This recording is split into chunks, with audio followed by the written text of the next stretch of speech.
ગુજરાતી બ્લોગમાં તમારું સ્વાગત છે। મારી ચેનલમાં નવા આવ્યા હોય તો લાઈક શેર સબસ્ક્રાઈબ કરવાનું ભૂલતા નહીં।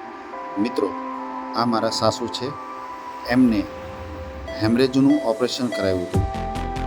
તે બદલ અત્યારે ઘણી બધી રિકવરી આવી ગઈ છે અને ઘણા લોકોને એમ થતું હોય છે કે આ વિડીયો કેમ આમના વધારે આવે છે। તે વિડીયો તે માટે કેમ કે મારા સાસુ છે, મારી માં છે। તો મિત્રો, મારે ખાલી આટલું જ કહેવાનું કે આ અત્યારે મારીથી જેટલું સેવા થાય તે હું કરીશ। અને બીજું કે મારીથી અત્યારે વિડીયો બનતા નથી અને ઘણા લોકોને એમ થતું હશે કે આ કોણ છે। ઘણા લોકો મારા વિડીયો જોતા હશે, જોયો હશે કે આ બેન કોણ છે, આ ભરતભાઈ શું કરે છે। તે હું તમને આ વિડીયોના માધ્યમથી હું તમને કહેવા માગું છું કે મારા સાસુ છે, એમને હેમરેજનું ઓપરેશન કરાવ્યું છે અને અત્યારે એમની દેખભાળ કેરટેકર હું એમની ઘરે જ મારા કરું છું। મારો ધર્મ હતો એ નિભાવું છું। જય માતાજી।